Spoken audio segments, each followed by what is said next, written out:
Buonasera, anche quest'anno purtroppo il Covid non ci abbandona. Siamo costretti a proporre il classico pane vin della Proloco di San Pietro di Feletto in una versione senza pubblico, però volendo mantenere le tradizioni.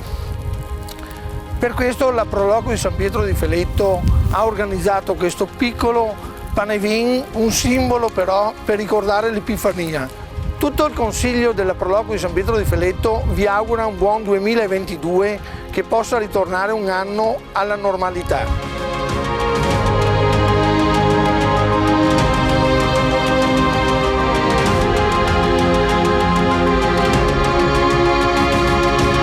L'occasione è propizia per un brindisi a un buon 2022.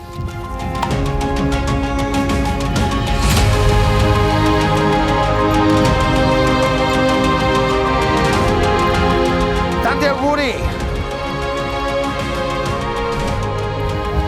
Tanti auguri!